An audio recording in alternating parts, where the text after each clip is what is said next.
Hello, and welcome to Cascadia Earthquake, the 14th episode in the Crossing Thin Ice podcast series, brought to you by Actuarial Risk Management. This is Dave Ingram, and I am joined today, as always, by Max Rudolph. Today, Max will be talking about a risk from the Cascadia Earthquake Zone in northwestern U.S. This is a known fault line where there has previously been a major earthquake. But, well, I'll let Max tell you about it. We hope that the Crossing Thin Ice podcast series can help you with your ERM program. Our programs will sometimes look at particular risks, like today, and other times will consider different aspects of risk management practice. By the way, nothing in today's podcast is intended to be investment advice. We are here to provide educational material.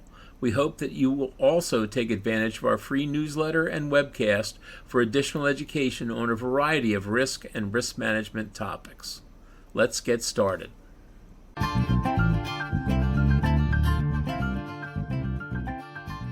Many people think about earthquakes in locations where events have recently occurred.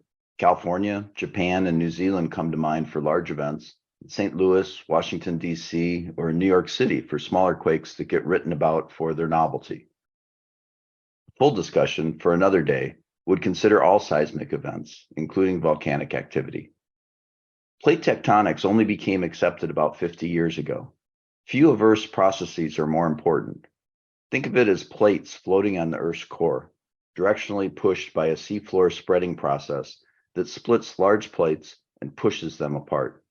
Where these plates intersect, either passing against or under each other, pressure builds up and is released by earthquakes. The ring of fire around the Pacific Ocean is a group of subduction zones, where one plate passes under another, with both earthquakes and volcanoes common. While most have heard of the San Andreas Fault that runs north and south in California, few outside of regional property insurance writers give much thought to the risk in Cascadia, in the Pacific Northwest, where the Juan de Fuca plate is slowly moving under the North American plate. It was not discovered until the 1980s, so buildings prior to that were not built with earthquakes in mind. The last known major earthquake in that location occurred in 1700, before any European settlers had arrived in the region, and is estimated at about 9.0 on the Richter scale.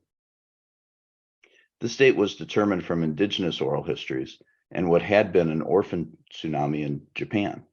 A ghost forest along the Pacific coast shows the impact of a sudden inundation of seawater that killed all the trees very quickly. The beach area where Lewis and Clark spent the winter of 1805 and 6 is along the 600-mile fault line expected to experience a tsunami during such a future event. The long-term mean between these strong quakes is nearly 250 years, making the next one overdue in purely statistical terms. It's a good example of what is becoming a common issue for pricing risk, coming up with assumptions for a future event where there's no historical data, called an unknown known. Subduction zones provide the necessary setting for volcanoes. The Cascadia subduction zone forms several that are about an hour inland, including Mount St. Helens that erupted in 1980, and Mount Hood, which had a mild eruption about 200 years ago. In the Pacific Northwest subduction zone, the North American plate rises slowly to allow the Juan de Fuca plate to pass below. When the pressure is released, the resultant earthquake is expected to cause the eastern part of the area to drop by about 6 feet and whipsaw the part of the plate that lies under the Pacific Ocean. It will rise and then settle back into a stable position, but only after creating tsunamis both along the American coast and across the Pacific. Deaths of over 10,000 people in Washington and Oregon are expected, and given the number of buildings that are susceptible to a magnitude 9 earthquake, that seems low. Food, clean water, and shelter will all be in short supply, with diseases like cholera possibly becoming rampant. Some areas can expect landslides and liquefaction, where the land temporarily acts like quicksand. It will take years to rebuild infrastructure and the local economy, especially west of the I-5 north-south interstate. An earthquake with magnitude potentially greater than 9.0 is a major disruption for those impacted. Similar events in the last century around the Ring of Fire occurred in Chile, 1960, Alaska in 1964, Sumatra in 2004, Japan in 2011, and Kamchatka in 1952. While the initial earthquake in the Pacific Northwest will be catastrophic, the tsunami that follows could be 100 feet tall along the American coast and nearly 20 feet tall in Asia, where similar events push several kilometers inland in Japan. The odds are greater than 1 in 3 for this type of event to occur in the next 50 years. Advanced preparations, especially if the beaches are full of non-locals, are impossible but necessary. During such an event, those who reach higher ground will live. Those who stop to help the injured, disabled, young, old, and tourists will not. Having a go bag and a plan matters, as does stockpiled supplies, food, and water. Insurers have several concerns due to earthquake exposure, from property damage, mortality, morbidity, all the way to asset defaults. Local direct writers without reinsurance will struggle to survive due to concentration risk. The local economy will need infrastructure rebuilt, so capital infusions from institutional investors will be welcomed. Governments and aid agencies will help with necessities, but national resilience is low. There may be other crises underway that compete for resources. Earthquakes are like pandemics in one way.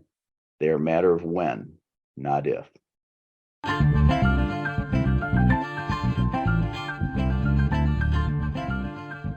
Before we move on to part 2 of today's podcast, we want to tell you about ARM's ERM Advisory Services. Our ERM advisory team, led by Max Rudolph and myself, Dave Ingram, are available to provide a wide range of support to your enterprise risk management program. Here are 2 examples of recent projects. The first was on risk appetite and tolerance. Risk appetite and tolerance statements are the key linkages between ERM and company strategy. We worked with an insurer to provide a very practical approach to setting up and updating their risk appetite and tolerance statement using examples from other insurers. We also provide an approach to linking risk appetite and tolerance to individual risk limits. The second project was an ORSA and capital adequacy project. We worked with an insurer to develop their first ORSA and provide guidance on streamlining and leveraging existing processes that supported the ORSA. In addition, we are happy to discuss your situation and how we might provide you with the help that you need to move forward from our decades of experience working with insurer ERM programs.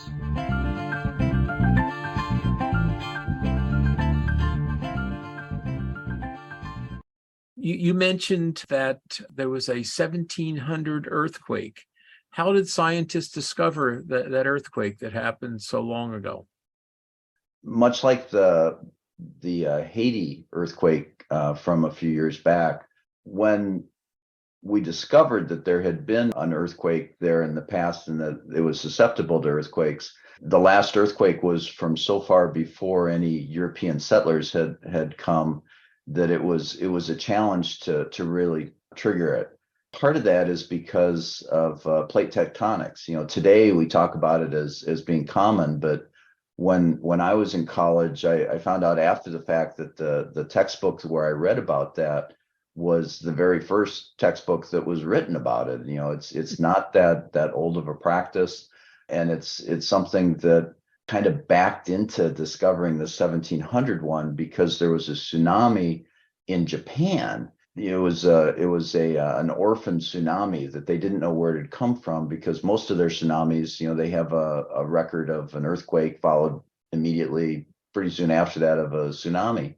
Or here was a tsunami that hit, and it was a big one, but they had no accompanying earthquake. And so they were able to pull that along with some other details, and of course you had oral histories from local indigenous peoples in the U.S. Northwest, the Indians, that they knew that there had been an earthquake, but nobody bothered to ask them. The European settlers had gone on assuming that there had not been one, and that it was a reasonably quiet place to be. and the building codes reflected that. So building codes until about 1980, didn't account for earthquakes out there. Yeah, I guess I know that the Japanese do have a tradition of keeping very detailed records of things like that. I didn't realize they went back that far. Recently, I've seen in the press some folks predicting specific dates for earthquakes, particularly the San Andreas Fault. Is that possible? Yeah, no. That's the short answer. I mean, as I mentioned, the plate tectonics is only 50 years old, and every time there's an earthquake or any type of seismic activity, the scientists are learning more and more about it. But we're not at a point of being able to predict earthquakes at this point. Perhaps at some point we'll be able to. Not yet. There's some studies showing that there's a high frequency sound that some animals can hear, but that's minutes before an earthquake. It's not early enough to really do a whole lot about it. I think people that live in this zone should have their go bag and be ready to go when one hits. So several months ago, Max, you spoke about super volcanoes, and in particular, you mentioned the Yellowstone area as being one of those super volcanoes. How does this Cascadia earthquake zone compare with that? Well, we think back about 40 years ago to Mount St. Helens when it erupted.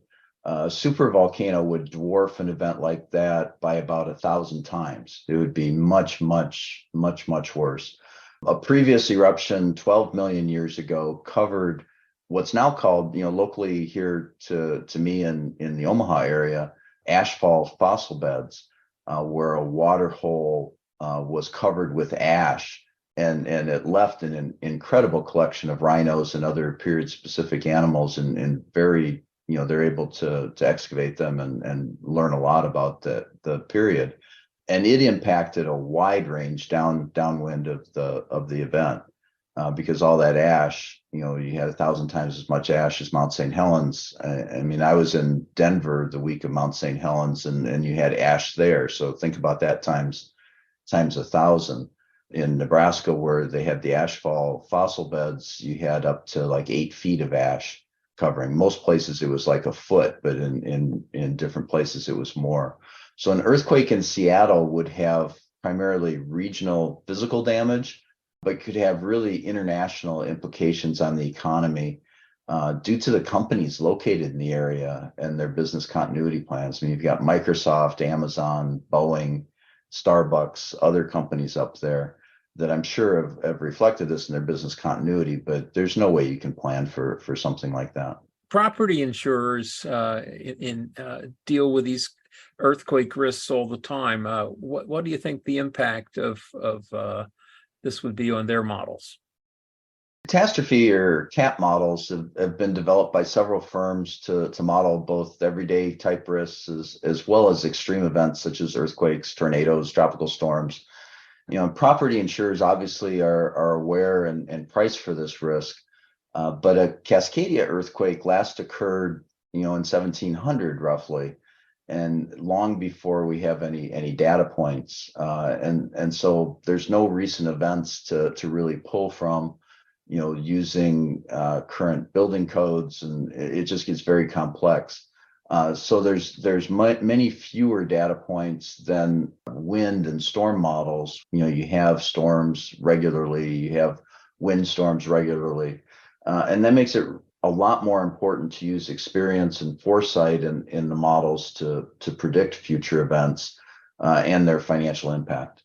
Yeah, for sure. I do remember having a conversation with one property insurer in that area who was really concerned about the amount of uncertainty in their CAT models. So how does an earthquake like this apply to life insurers?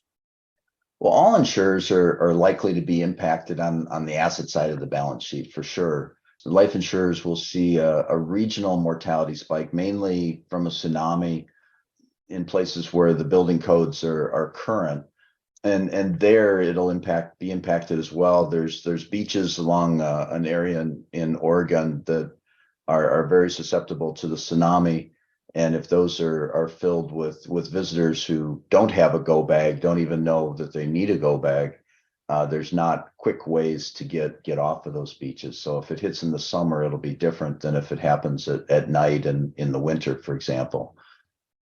Longer term, it's likely to be a weight on the economy, which will impact interest rates. And for life insurers, it'll get below those guaranteed in interest rate, interest sensitive products. And one novel I read even used such an event to push the global economy past a tipping point driven by high debt to GDP levels. That an event like that could disrupt the global economy enough to where you get some unintended and unexpected things to happen.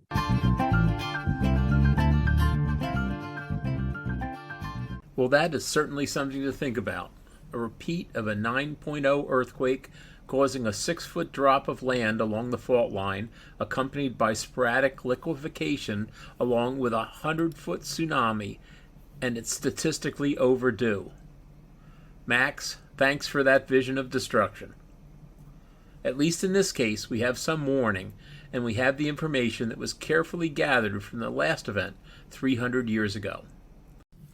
If you live or work in the Cascadia subduction zone, you have doubtless heard about all this and have your go bag ready. But those of us in the rest of the country need to pay attention to this potential major disaster event and use our scenario testing tools to look at our potential losses and decide whether we need to adjust our risk concentrations in that zone. We hope that you have gained something from this episode of Crossing Thin Ice. If so, please like, subscribe, and share the link with your coworkers.